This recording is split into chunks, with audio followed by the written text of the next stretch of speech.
தோழர் வணக்கம் தோழர். வணக்கம் தோழர். வணக்கம் தோழர், நல்லா இருக்கீங்களா? சூப்பரா இருக்கேன் தோழர். நீங்க எப்படி இருக்கீங்க? சூப்பரா இருக்கேன் தோழர். சோ தமிழ்நாட்டுல இன்னைக்கு இருக்கிற சூழல்ல இந்த சினிமா துறையை சார்ந்தவர்கள்லாம் இருக்காங்க இல்லையா, இந்த சினிமா துறையை சார்ந்தவர்கள் பெரும்பாலும் யாருக்கு ஆதரவா பேசுவாங்கன்னா ஆளுகின்ற திராவிட முன்னேற்ற கழகத்துக்கு தான் ஆதரவா பேசுவாங்க. ஏன்னா நீங்க நிறைய இயக்குநர்களை பார்க்கலாம், கரு பழனியப்பன் போன்ற ஆட்கள், இன்னும் இதர பின்ன இயக்குநர்லாம் இருக்கிறாங்க. அவங்க வந்து முழு நேர திராவிட முன்னேற்ற கழகத்தினுடைய பிரச்சார பீரங்கியா மாறிட்டாங்க. விஜய் அவர்களை எந்த அளவுக்கு இறங்கி போய் தாக்கணுமோ அந்த அளவுக்கு தாக்குகின்ற ஒரு சூழல் கூட போயிட்டாங்க. அவங்களுக்கு விஜய்க்கு பின்னாடி இருக்கிற அந்த மேன் பவர் இருக்கு இல்லையா, அதை பத்தி எந்த விதமான அக்கறையும் கிடையாது. ஆனா நேற்றைய தினத்துல பாரஞ்சித் அவர்கள் என்னன்னா ஒரு பேட்டி கொடுத்திருக்காரு. அந்த பேட்டியில பாரஞ்சித் அவர்கள் பேசின அந்த ஸ்பீச் என்பது ஒரு தனித்துவமான ஒரு ஸ்பீச், ஒரு தனித்துவமான ஸ்பீச். தமிழக வெற்றி கழகத்தினுடைய அந்த தொண்டர்கள் இருக்காங்க இல்லையா, அந்த இளைய தலைமுறைகள், அவர்கள் மீது அக்கறை கொண்ட ஒரு நபராக, தமிழ்நாட்டினுடைய அரசியல் களத்தின் மீது அக்கறை கொண்ட ஒரு நபராக ஒரு அழகான ஒரு ஸ்பீச் பேசியிருக்காரு. அதாவது பல்வேறு அரசியல் கட்சியினுடைய தலைவர்களையும், அதாவது ஆளுங்கட்சியா இருக்கட்டும், ஆண்ட கட்சியா இருக்கட்டும், பல்வேறு கட்சிகள் தமிழ்நாட்டுல இருக்கு, ஒட்டுமொத்த கட்சிகளையும் ஒரு கேள்வியை தூக்கி முன் வைத்திருக்காருன்னு கூட சொல்லலாம். ஆமா, கேள்வி தூக்கி முன்னாடி வச்சிருக்காரு. At the same time Vijay அவர்களுக்குமே ஒரு கேள்வி முன்னாடி வச்சிருக்காரு. அது ஒரு ஆக்கப்பூர்வமான கேள்விதான், அதை நம்ம நெகட்டிவா பார்க்க வேண்டிய அவசியம் கிடையாது. சோ பாரஞ்சித் அவர்கள் தமிழக வெற்றி கழகத்தினுடைய அந்த தொண்டர்கள் மீது அக்கறை கொண்டு பேசின ஸ்பீச் என்ன, நம்ம தமிழ்நாட்டினுடைய அரசியல்வாதிகளை அவர் ஒரு மேற்கோள் காட்டி சொன்ன செய்திகள் என்ன, நாம அறிந்து கொள்ள வேண்டிய செய்திகள் என்ன அப்படின்றத இந்த காணொலியில கொஞ்சம் டீட்டெயிலா பார்த்துடலாம். சரிங்களா? நண்பர் அனைவருக்கும் உரிமைக்கார மலைக்காட்சியின் சார்பாக இனிய வணக்கம். நாங்க இப்ப பார்த்துட்டோம், இனி ஜென்மத்துக்கும் எங்களால குடிய முடியாது, அதனால நாங்க சண்டை போட போறோம். தோழர், முதல்ல நம்ம பாரஞ்சித் அவர்களுக்கு ஒரு வாழ்த்துக்களை தெரிவித்துக் கொள்வோம். கண்டிப்பா, நானும் என்னுடைய வாழ்த்துக்களை சொல்லிக்கிறேன். ஆமா, எதற்காக இந்த வாழ்த்துக்கள் அப்படின்னா, மார்கழியில் மக்கள் இசை அப்படின்னு சொல்லி ஒரு நிகழ்ச்சியை, ஒரு ஈவெண்ட்டை பாரஞ்சித் அவர்கள் பண்ண போறாரு. ஆமா, அங்கங்கே தெருவோரங்கள்ல அங்கங்க நடத்தக்கூடிய நிகழ்ச்சியில அவங்க எல்லாம் ஆர்கனைஸ் பண்ணி அதை ஒரு செலிபிரிட்டி ரேஞ்சுக்கு அவர் மாத்திருக்காரு இல்லையா, அதுக்கு ஒரு ராயல் சல்யூட். Royal salute. அதாவது ஆக்சுவலா இந்த ஒரு வடிவேல் காமெடி வரும். அதாவது இசைனா என்ன, இசைனா என்னன்னா கத்துற குழந்தைகிட்ட இருக்கும், கொத்துற கொலவீட்டையும் இருக்கும் அப்படின்னு சொல்லி டெஃபினேஷன் கொடுப்பாங்க. ஆக்சுவலா காமெடிக்காக எடுத்திருப்பாங்க, பட் அதுதான் ஃபேக்ட். அதான் ஃபேக்ட். இசை என்பது எல்லா இடங்கள்லயுமே இருக்குது. நீங்க இவன்ட்ட இசை வராதுன்னு நினைச்சீங்க அப்படின்னா அவன்கிட்ட இசை இருக்கும். சோ அந்த மாதிரி ஐடென்டிட்டி இல்லாத இசை கலைஞர்களையும் தேர்ந்தெடுத்து அவர்களுக்கு அங்கீகாரம் வழங்குகின்ற ஒரு நிகழ்வாக, ஒரு ஒரு இண்டிபெண்டன்ட் ஒரு மியூசிக்காக அந்த நிகழ்ச்சி ஒருங்கிணைச்சிருக்காரு. சோ பாரஞ்சித் அவர்களுக்கு நெஞ்சம் நிறைந்த வாழ்த்துக்கள். அட் த சேம் டைம் அந்த நிகழ்வு நல்லபடியா நடப்பதற்கு நெஞ்சம் நிறைந்த வாழ்த்துக்கள். சரி, சோ பாரஞ்சித் அவர்கள் தமிழக வெற்றி கழகத்தினுடைய அந்த கட்சி சார்ந்து அவர் சொன்ன கருத்துக்கள் என்ன அப்படின்றத நம்ம சொல்லிடுவோம். கண்டிப்பா. அதாவது பத்திரிகையாளர் கேட்கிறாங்க, இந்த மாதிரி தமிழக வெற்றி கழகத்தினுடைய விஜய் அவர்களிடம் இருக்கின்ற அந்த இளைய தலைமுறைகள் இருக்காங்க இல்லையா, அந்த இளைய தலைமுறைகள் அரசியல் மயப்படாத இளைஞர்களா இருக்கின்றார்கள் சொல்றாங்களே, அதை பத்தி நீங்க என்ன நினைக்கிறீங்க கேட்டதுக்கு பாரஞ்சித் அவர்கள் ஒரு அழகான பதில சொல்லியிருக்காரு. அது எப்படி சொன்னா நான் சொல்லவா?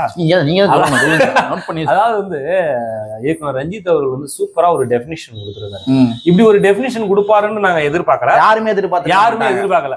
சரி, அரசியல் தெரியாதவர்கள் தான் அங்க போறாங்க, லட்சக்கணக்கான இளைஞர்கள் போறாங்க அப்படின்னா, இது வரைக்கும் அரசியல் கட்சியில ஆண்ட கட்சியா இருக்கட்டும், ஆளுங்கட்சியா இருக்கட்டும், அதுக்கு முன்னாடி கட்சியா இருக்கட்டும், மத்த கட்சி தலைவர்கள்லாம் இருக்காங்கல்ல, அவங்களுடைய ரோல் என்னவா இருந்திருக்கு என்ற கேள்வி எழும்புகின்றது. ஆமா, அவங்க ரோல் என்ன? இப்ப இந்த இவ்வளவு இளைஞர்களை கருத்தியலா அரசியல் படுத்தவில்லை என்பதுதானே அதனுடைய பொருள். அதான ஃபேக்ட். ஆமா, அப்ப நீங்க என்ன பண்ணிக்கிட்டு இருக்கீங்க? அந்த இளைஞர்கள் யாருடைய குடும்பத்தை சார்ந்தவங்க? ஆமா, அந்த இளைஞர்கள் நம்முடைய குடும்பத்தை சார்ந்தவர்கள். அவர் சூப்பரா சொல்றாரு, அந்த இளைஞர்களை நீ அரசியல் தெரியாத நபர் அப்படின்ற மாதிரி அவனை தள்ளி வைக்காம அவர் என்ன சொல்றாருன்னா, அந்த இளைஞர்கள் நம்முடைய குடும்பத்தை சார்ந்தவர்கள், நம்ம குடும்பத்துல இருந்துதான் விஜய் கட்சி போறாங்க, அப்ப அவங்கள அரசியல் படுத்த தவறியது யாருடைய குற்றம் அப்படின்னு கேக்குறாரு. ஆமா, நீண்ட காலத்துல பார்த்தோம்னா அரசியல்ல பயங்கரமா ஒரு எப்படி சொல்றது, பயங்கர கம்பேக் கொடுத்த மாதிரி எல்லாம் அரசியல் நின்றுட்டு இருந்தாங்க.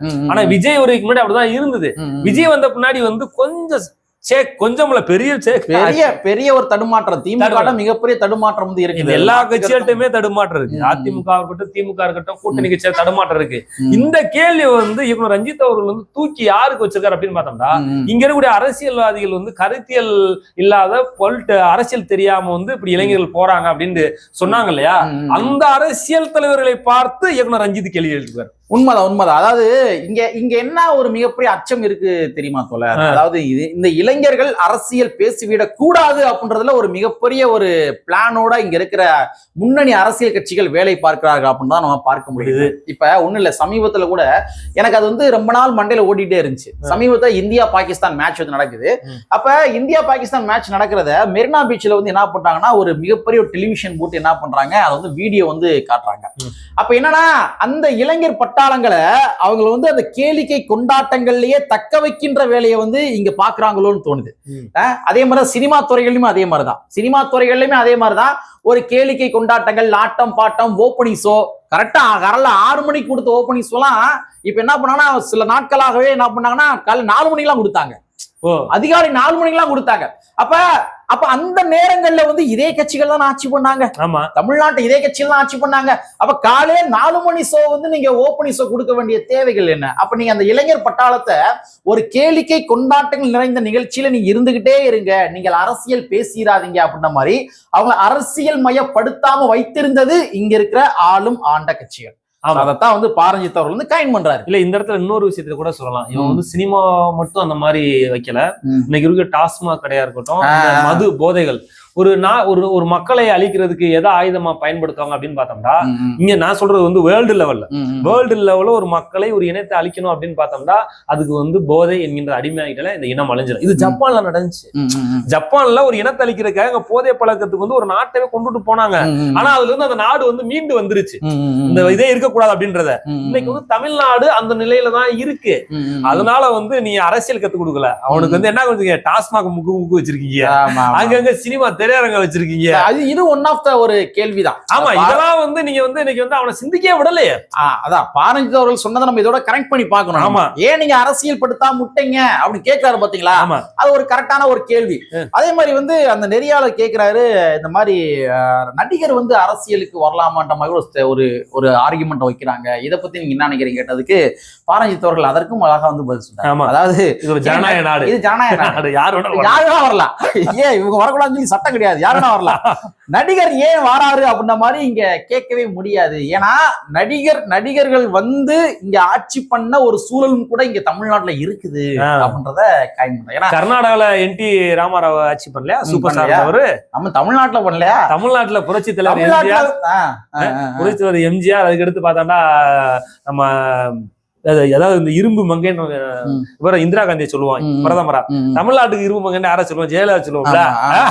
அவங்க எல்லாம் யாரு? சினி ஸ்டார் தலைவா. அவங்க மட்டும் கிடையாது தலைவா, இங்க இருக்கிற தமிழ்நாட்டுல இருக்கிற ஒவ்வொரு அரசியல் கட்சி தலைவர்களுமே ஒவ்வொரு சினிமாக்கள் நடிச்சவங்க தான். ஆமா, அதை நம்ம பகிரங்கமா ஒத்துக்கிட்டு தான் ஆகணும். அது நம்ம மாண்புமிகு முதலமைச்சர் அவர்களாக இருந்தாலும் சரி, மாண்புமிகு துணை முதலமைச்சர் அவர்களாக இருந்தாலும் சரி, அம்மையா ஜெயலலிதா அவர்களாக இருந்தாலும் சரி, ஏன் அண்ணன் வேல்முருகன் அவர்கள், இவங்க தமிழக வாழ்வுரிமை கட்சியினுடைய வேல்முருகன் அவர்கள், இவங்களா இருந்தாலும் சரி, எல்லாருமே சரி, அவங்க சினிமால ஏதோ ஒரு ஐடென்டிட்டிக்காக அவங்க நடிச்சவங்க தான்.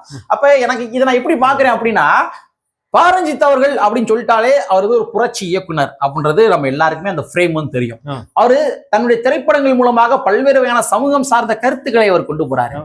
அப்ப நாளைக்கு பாரஞ்சித் அவர்களே அரசியல் கொண்டாருச்சுங்க, இதே முத்திரை தான் குத்துவாங்க இங்க இருக்கவங்க. அதெல்லாம் கண்டிப்பா செய்வாங்க. இதே முத்திரை குத்துவாங்க. சினிமாக்காரனுக்கு என்னப்பா தெரியும்? நான் ஒண்ணு சொல்லவா, இதுக்கு ஒரு எக்ஸாம்பிள் சொல்றேன். ரஷ்யாவுக்கும் உக்ரைனுக்கும் பயங்கர போர் தெரியுமில்ல? உலக லெவல்ல போர், தனித்தனி அங்கிட்டு பாதி நாடு நிக்கிறேன், அங்கிட்டு பாதி நாடு நிக்கிறேன். ஆனா அந்த உக்ரைனுடைய அதிபர் யார் தெரியுமா? அது குட்டி நாடு தான், ரஷ்யாவோட குட்டி நாடுங்க. ஆனா போருக்கு நிக்கிறான்ல, அந்த உக்ரைனுடைய அதிபர் ஒரு இந்த டிராமா ஆர்டிஸ்ட் இருப்பாங்க தெரியுமா? அவர் ஒரு காமெடி ஆர்டிஸ்ட், ஜெலன்ஸ்கி. ஆமா, ஜெலன்ஸ்கி அவர் ஒரு ஆர்டிஸ்ட். சரி, அவரு அங்க இருக்க ஒரு பிலிம்ல சினிமால நடிக்கக்கூடிய ஒரு ஆர்டிஸ்ட்.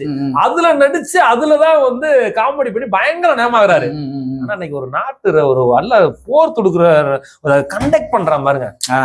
அதனால யாருமே அண்டர் எஸ்டிமேட் பண்ணிடக்கூடாது நடிகர். அதுக்காக சொல்றேன், ஏன் நடிகர் எதுவும் செய்யக்கூடாதா? ஆனா நடிகர் எதுவும் செய்யக்கூடாது. நான் விஜய்க்காக பேசல. நாளைக்கு பாரஞ்சித் அவர்கள் வந்தாலும் கூட இதுதான் முத்திரை குத்துவாங்க. கண்டிப்பா இயக்குனர் பாரஞ்சித் வந்தா உடனே சொல்லிடுவாங்க, ரஞ்சித்துக்கு என்னப்பா தெரியும், அவரு டைரக்ஷன் தானப்பா தெரியும், அவர் என்ன போராட்டத்துக்கு வந்திருக்காரா, அவர் 4 ரூமுக்குள்ள உட்காந்து பேசுவாருப்பா அப்படின்னு சொல்லுவாங்க.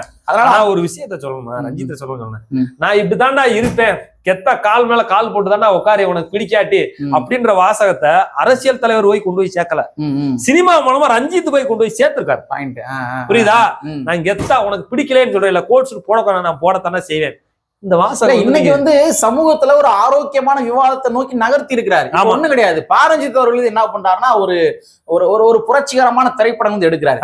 அப்ப அந்த திரைப்படங்கள்ல சொல்லப்படுகின்ற கருத்துக்கள் என்பது இருக்கிற இளைய தலைவர் போய் சேரணும் இல்லையா? சேரணும்ல, அதுக்கு தானே அவங்க படம் எடுக்கிறோம். அவங்களையுமே அரசியல் படுத்துவதற்காக படம் எடுக்கிறோம். அப்ப விஜய் ஃபேன்ஸ் இருக்கிறாங்க அப்படின்னா விஜய் கட்சியை சார்ந்தவர்கள்ட்டுமே பாரஞ்சித்தோடைய திரைப்படங்களை கொண்டு போய் சேர்க்கின்ற பொழுது அவர்களும் அரசியல் படுவதற்கான வாய்ப்புகள் இருக்கிறது. அப்ப அந்த ஒட்டுமொத்த மேன் பவரையுமே நம்ம தள்ளி வைக்க வேண்டிய அவசியம் இல்லைன்றத வந்து பாரஞ்சித் அவர்கள் சுட்டிக்காட்டாங்க. கண்டிப்பா அந்த மேன் பவரை தள்ளி வைக்க வேண்டிய அவசியம் கிடையாது. தலைவர் நம்மளுடைய நான் ஒரு அம்பேத்கரிஸ்டா, நம்ம காமனா ஒரு அம்பேத்கரிஸ்டா, ஒரு பெரியாரிஸ்டா, ஒரு கம்யூனிஸ்டா நம்ம யோசிச்சா அப்படின்னு பார்த்தோம்னா மக்களோட போய், அதாவது சபால்டன் பீப்புள் அல்லது மார்ஜினலைஸ் பீப்புள் நம்ம சொல்றோம்ல, மக்களோட மெர்ஜாகிறதான் புத்திசாலித்தனம். மக்களுடைய மெர்ஜாகிறதுக்கு தானங்க இங்க இருக்கிற தலித் ஆக்டிவிட்டிஸ்ட் எல்லாமே வேலை பார்த்துக்க இருக்காங்க. அவங்களுடைய நோக்கம் என்ன? ஒரு அம்பேத்கரிஸ்டா நம்மளுடைய நோக்கம் என்ன? சாதி இல்ல அப்படின்ற உடைக்கணும். சாதி கடந்து விஜய் கட்சியை சார்ந்தவை வந்து ஒரு சினிமா பேட்டர்ன்லயே கூட இருக்கட்டும். ஆனா அந்த விஜய் கட்சியில இருக்கிறவங்க அனைத்து சாதியை சார்ந்தவங்களும் இருப்பாங்க. அனைத்து சாதியை சார்ந்தவர்களுமே என் தலைவன் விஜய் அப்படின்ற மாதிரி அந்த ஒரு ஸ்டாண்ட்ல வந்து அவங்க இருப்பாங்க. அப்ப அனைத்து சாதியை சார்ந்தவர்கள்ட்ட போய் நான் ஒரு அம்பேத்கரிஸ்டா என்னுடைய ஐடியாலஜியை அவன்கிட்ட போய் மெர்ஜாக்கிறதான என்னுடைய வேலை. இது அம்பேத்கரிஸ்ட் ஐடியாலஜி என்பதை விட அந்த மனித வளத்துக்கு தேவையான ஒரு ஐடியாலஜி. அம்பேத்கர் ஐடியாலஜினாலே மனித வளம் தான். அதாவது வந்து நீ மனுஷனாரா அப்படின்னு சொல்றதான் அந்த ஐடியல், வேற எதுவுமே இல்ல.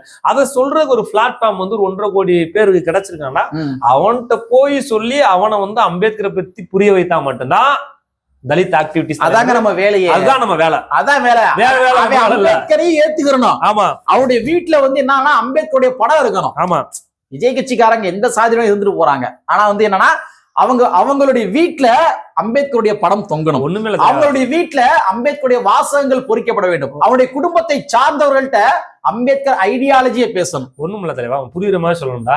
இது ஒரு வீட்டுல போனா தீரன் சின்னமலை கவுண்டர் படம் இருக்கும். அவர் விஜய் கட்சியில இருப்பாரு. அவங்க வீட்லயே அம்பேத்கர் வந்து ஒரு இந்தியாவுக்கு தேச தலைவர், அரசியல் சட்டத்தை எழுதியவர், மனிதனா இருக்கு சொன்ன தலைவர் உண்டு. அந்த அவங்க வீட்லயே அந்த படம் தொங்குது இப்ப தொங்கி இருக்கு. அதுதான் நம்ம இப்ப அதே மாதிரி இங்க வந்து பசுமன் முத்துராமலிங்க தேவர் இருக்காரு. அவர் வந்து ஒரு நேஷனல் லீடரா இருந்தாலும் கூட ஒரு இந்திய லெவல்ல வந்து பார்த்தோம்னா இதுக்கு ராணுவத்துக்கு சுதந்திரத்துக்கு ஏதாவது சுபாஷ் சந்திர சப்போர்ட் பண்ணாரு. ஆனா அன்னைக்கு படங்கள் வந்து சாதியா பார்த்தாலும் கூட அவங்க வீட்டுல அந்த படம் இருக்கு இல்லையா, அவங்களும் வந்து அம்பேத்கரை ஏத்துக்கிட்டு அந்த தேவர் படத்து பக்கத்துல அங்க வைக்கிற நிலை வர்றதுதான் மெர்ஜாகிறது. அதுதான் இன்க்ளூசிவ் பாலிடிக்ஸ். அதுதான் நான் வந்து உனக்கு நிகர், நான் வந்து உன்னோட ஒசந்தவன் கிடையாது, நான் உனக்கு நிகர் என்று என்னையும் இணைத்துக்கொள் என்பதற்கு பெயர் தான் இன்க்ளூசிவ் பாலிடிக்ஸ். அதுதான் அம்பேத்கர் திருமாவளவன் சொல்லியிருப்பாங்க, என்னை விட உயர்ந்தவனும் இல்லை என்னை விட கீழானவனும் கிடையாது. இதுதான் லாஜிக். ஆமா. சோ அப்ப அந்த விஜய் கட்சியில இருக்கிற மேன் பவரை வந்து நம்ம நீ சங்கிதான், நீ வந்து அம்பேத்கர் படத்தை பயன்படுத்தாத, நீ காமராஜர் படத்தை பயன்படுத்தாத, நீ வந்து பெரியார் படத்தை பயன்படுத்தாத அப்படின்னு சொல்லி அந்த இளைஞர் பட்டாளத்தை வலிந்து கொண்டு போய் சங்கிகளிடம் தள்ளி வைக்க வேண்டிய அவசியம் கிடையாது. சோ இந்த ஒரு பார்வையில தான் பாரஞ்சித் அவர்கள் பார்த்திருப்பாரு அப்படின்ற மாதிரி நம்மால் புரிந்து கொள்ளப்படுகின்றது. ஆமா தோழர், அவர் ரஞ்சித் இந்த பார்வையில பார்க்க முடியும். அவர் வந்து பார்த்தோம்னா இன்னைக்கு வந்து அவர் மேலேயே பல முத்திரைகள் குத்துறாங்க இல்லையா. இங்க இருக்கக்கூடிய நிறைய ஆக்டிவிட்டிஸ் இருக்கக்கூடிய தலித் ஆக்டிவிட்டிஸ் லீடர்ஸ் கூட வந்து இயக்குனர் ரஞ்சித் வந்து ஒரு சினிமா டைரக்டர் தான், அவர் ஒரு நீங்க வந்து ஒரு போராளி மாதிரி கொண்டு வரீங்க அப்படின்லாம் வந்து நிறைய விமர்சனங்கள் வந்துகிட்டு தானே இருக்கு. அதெல்லாம் வந்து பேலன்ஸ் பண்ணி தான் இன்னைக்கு வந்து சைன் பண்ணிக்கிட்டு இருக்காரு. அதை இல்லைன்னா மறுக்க முடியாது. அதாவது ஒண்ணும் இல்ல, என்னுடைய வாய்ஸை கேட்கறதுக்கு எனக்குன்னு ஒரு மேன் பவர் வேணும், எனக்குன்னு ஒரு பிளாட்ஃபார்ம் வேணும். ஆமா, சரிங்களா? சாதி ரீதியா பண்படுத்தப்பட்ட இந்த சமுதாயத்துல சமத்துவத்தை பேசுறதுக்கு எனக்கு ஒரு ஆடியன்ஸ் வேணும், ஒரு பிளாட்ஃபார்ம் வேணும். அந்த பிளாட்ஃபார்ம் வந்து சினிமா என்று சொல்லப்படுகின்ற அந்த ஒரு துறையின் மூலமாக ஒருங்கிணைக்கப்பட்ட பிளாட்ஃபார்மா இருந்தா இருந்துட்டு போகுது. ஏன் ஐடியாலஜியை பேசுறதுக்கு அங்க பிளாட்ஃபார்ம் கிடைச்சிருக்குல்ல, என்னுடைய அம்பேத்கர் ஐடியாலஜி பேச பிளாட்ஃபார்ம் கிடைச்சிருக்கல. இதுதான் வேணும், இதுதான் சமூக மாற்றம். இந்த சமூக மாற்றத்தை கருத்தில் கொண்டுதான் பாரஞ்சித் அவர்கள் சொல்லியிருப்பாரு நினைக்கிறேன். அட் த சேம் டைம் வந்து பாரஞ்சித் அவர்கள் ஒரே ஒரு குறையை வந்து இவர் மேல முன்னாடி வச்சிருந்தாரு. யாரு? அதுவும் ஒரு ஆரோக்கியமான ஒரு குறைன்னு தான் நான் பாக்குறேன். யாரு? விஜய் மேல. என்ன சொல்றாரு அப்படின்னா, கவின் படுகொலை நடந்த பொழுது விஜய் அவர்கள் வாய் திறக்கவில்லை, அவர் திறப்பார் என்று எதிர்பார்த்தேன் சொல்லியிருந்தாரு. சோ உள்ளபடியே தமிழக வெற்றி கழகத்துடைய விஜய் அவர்கள் பேசியிருக்க வேண்டும். At the same time Vijay அவர்கள் மதுரை மாநாட்டுல அதுல ஒரு தீர்மானமா வந்து நிறைவேற்றியிருந்தாரு. ஆணவ படுகொலைக்கு எதிராக ஒரு தீர்மானமா நிறைவேற்றிருந்தாங்க. அதை வாசிக்கல, ஆனா நிறைவேற்றிருந்தாங்க. தீர்மானம் நிறைவேற்றினாங்க. அப்ப தீர்மானம் வாசிக்கவில்லை என்றாலும் கூட தீர்மானம் நிறைவேற்றப்பட்டுள்ளது அப்படின்னு சொல்லி அந்த தமிழக வெற்றி கழகத்துடைய விஜய் கட்சியை சார்ந்தவர்கள் இன்னைக்கு என்ன பண்றாங்க, ஆணவ படுகொலைக்கு எதிராக சட்டம் வேண்டும் என்பதனை ஒருமித்த குரலில் முழங்குகின்றார்கள். முழங்கவில்லை என்றாலும் கூட முழங்க வைப்போம். அவங்க வந்து இது டிமாண்டா தான் வச்சிருக்காங்களே, கோரிக்கையாவே வச்சிருக்காங்க. கேஸ் போட்டிருக்காங்க தலைவா, யாரு கேஸ் வேற போட்டிருக்காங்க. அப்படியா? ஆமா, ஆணவ படுகொலைக்கு தனிச்சட்டம் வேணும்ன்ற மாதிரி கூட ஒரு நீதிமன்றத்துல கூட மனு வேற தாக்கல் பண்ணிருக்காங்கன்ற மாதிரி கூட ஒரு செய்திகள். அப்படியா? நல்ல விஷயம். சோ பாரஞ்சித் அவர்கள், சில நபர்கள் புரிதல் இல்லாத தமிழக வெற்றி கழகத்தை சார்ந்த தொண்டர்கள் சில நபர்கள் பாரஞ்சித் அவர்களை நோக்கி சில பல கேள்விகள் கேட்டதை பார்க்க முடிந்தது. ஆணவ படுகொலைக்கு வந்து அவர் பேசியிருக்குன்னு சொன்னதை வந்து ட்ரோல் பண்ணி சில பேர் எழுதியிருந்தாங்க. அவங்க புரிதலற்ற நபர்கள் என்று புரிந்து கொள்ளலாம். அட் த சேம் டைம் நிறைய நபர்கள் என்ன பண்ணாங்கன்னா பாரஞ்சித் அவர்களை பாராட்டியும் கூட எழுதியிருந்தாங்க. இல்ல ஒரு விஷயம், நீ ஆணவ படுகொலை நம்ம என்ன நினைக்கிறோம், ஒரு தலித்து ஒரு பிசி திருமணம் முடிச்சாதான் ஹானர் கில்லிங் இங்க ஒரு தாட் இருக்கு, ஒரு பிம்பப்படுத்தி கிடையாது. இல்ல உண்மை சம்பந்தம் சொல்றோம். ஒண்ணும் இல்ல, திருநெல்வேலியில ஒரு மறவர் சமூகம், இன்னொரு மறவர், பையனும் மறவரு பொண்ணும் மறவரு, 2 பேரும் காதலிக்கிறாங்க, திருமணம் முடிச்சுக்கிறாங்க. முடிச்ச உடனே எப்பரா வந்து திருமணம் மட்டும் போச்சு என் பொண்ணுண்ட வந்து அதே மறவர் சாதியை சேர்ந்த வந்து அந்த பையனை வந்து வெட்டி கொன்றாங்க. இதுவும் ஆணவ, இதுவும் ஹானர் கில்லிங். இதுக்கு அடுத்து என்ன அப்படின்னு பார்த்தோம்னா, நம்ம தருமபுரி மாவட்டத்துல பொண்ணு வன்னியரு பையனும் வன்னியரு. அதுல வந்து பொண்ணு வசதியானவங்க, பையன் ஏழ்மையானவங்க. அந்த பொண்ணோட அப்பா என்ன பண்ணிடுறாரு, அவங்க ஃபேமிலியை வச்சு அந்த பையனை காலி பண்ணிடுறாங்க. இதுதான் ஹானர் கில்லிங். நீங்க ஆணவ படுகொலை. அதாவது வந்து சாதி நம்ம இருக்கக்கூடிய ஒரு SC/ST மக்களுக்கும் BC/MBC மக்களுக்கும் இடைப்பட்ட நபர்கள் காதலிச்சு திருமணம் பண்ணி கொண்டு அதன் மூலமா படுகொலைக்கு உள்ளாக்கப்பட்டாங்க அப்படின்னா அதுதான் ஆணவ படுகொலை என்பது கிடையாது. அதுக்கு தனி சட்டம் PCR ஆக்டுக்குள்ள கூட வந்து அவங்களுக்கு தேவையான நிதி கிடைச்சிடும், அவங்களுக்கான தண்டனை வாங்கி கொடுத்துட முடியும். ஆனா ஒரே சாதிக்குள்ள இது மாதிரி சம்பவம் நடந்தா அவங்களுக்கு எந்த சட்டம் பாயம்? இதுதான் இங்க பிரச்சனை. அதாவது காதல் என்று சொல்லப்படுகின்ற அந்த ஒரு கிரைட்டீரியாவின் அடிப்படையில் காதலிச்சு படுகொலைக்கு உள்ளாக்கப்பட்டாங்கன்னா ஆணவ படுகொலை கருதப்படும். ஆமா, சோ இதுதான். சோ இங்க நிறைய பேருக்கு ஒரு வேறு விதமான புரிதல் இருக்கின்றது. அது கிடையாது. காதலிக்க மனமுடிக்க வேண்டும் ஜனநாயகம். நீ காதல் பண்ணுவதற்கும் மனமுடிப்பதற்கும் வேண்டும் ஜனநாயகம். அதுவும் ஒரு வகையான ஜனநாயகம் தான். ஆமா, அந்த ஜனநாயகத்தை வலியுறுத்துவதுதான், அந்த ஜனநாயகத்திற்கு ஒரு சட்ட பாதுகாப்பு வழங்குவதுதான் இந்த ஆணவ படுகொலை தடுப்பு சட்டம். இந்த தடுப்பு சட்டத்தை தடுப்பு சட்டம் வர வைக்க வேண்டும் என்று கூறி தமிழக வெற்றி கழகம் தீர்மானம் நிறைவேற்றி இருக்கின்றது. பட் இருந்தாலும் விஜய் அவர்கள் வாய் தேர்ந்தெடுக்க வேண்டும் என்பதனை பாரஞ்சித் அவர்கள் சுட்டி காட்டியிருந்தார். சரிங்களா? சோ ஆக மொத்தத்துல பாரஞ்சித் அவருடைய ஸ்பீச் என்பது ஓவராலா பார்க்கின்ற பொழுது தமிழக வெற்றி கழகத்துல இருக்கிற தொண்டர்கள் மீதான அக்கறையின் வெளிப்பாடு என்றுதான் பார்க்க முடியும். அப்படி அது மட்டும் அங்க எடுத்துக்க முடியாது. அவரு வந்து பார்த்தோம்னா 2 விஷயத்த போக்கஸ் பண்ணிருக்காரு. முக்கியமான விஷயம் என்ன அப்படின்னு பார்த்தோம்னா, ஒட்டுமொத்த அரசியல் தலைவர்களையும் கேள்வி கேட்டிருக்காப்ல. இப்படி விஜய் பின்னாடி போறாங்க, அரசியல் தெரியாது சொல்லிட்டான். ஆனா அவங்கள நோக்கி ஒரு கேள்வி தூக்கி, பயங்கரமான கேள்வி. அப்ப நீங்க என்ன பண்றீங்க, அவங்க போற அளவுக்கு அவங்க இருக்காங்கன்னா உங்களுடைய அரசியல் என்ன, உங்களுடைய பயணங்கள் என்ன, நீங்க யாரை எஜுகேட் பண்றீங்க, யாரை எஜுகேட் பண்ணலாம் அப்படின்ற கேள்வி தூக்கி இருக்காப்ல. புரியுதுங்களா? ரொம்ப நுட்பமா புரிஞ்சா அப்படின்னா அதுல பல்வேறு வகையான விஷயங்கள் இருக்குது. அதை பல மணி நேரம் பேசலாம். அந்த அளவுக்கு அவர் வந்து பேசி முடிச்சிருக்காரு என்பதை கூறிக்கொண்டு, உள்ளபடியே தமிழக வெற்றி கழகத்தினுடைய தொண்டர்கள் மீது கொண்ட அக்கறையின் வெளிப்பாடாகத்தான் பாரஞ்சித் அவர்கள் அந்த மேன் பவரை நம்ம வேஸ்ட் ஆக்க கூடாது. அந்த மேன் பவரை நம்ம ஒரு ஜனநாயக சிந்தனை கொண்ட மனிதர்களாக தக்க வைக்க வேண்டும் என்பதனை வலியுறுத்தி இருக்கின்றார் என்பதனை கூறிக்கொண்டு, இதைத்தான் நீண்ட நாட்களாகவே நாமளும் சொல்லிட்டு வரோம் என்பதனை கூறிக்கொண்டு, கற்பை ஒன்று செயல் புரட்சி செயல் புரட்சியாளர் அம்பேத்கருடைய வரியை கூறிக்கொண்டு நிறைவு செய்கின்றோம். நன்றி, வணக்கம்.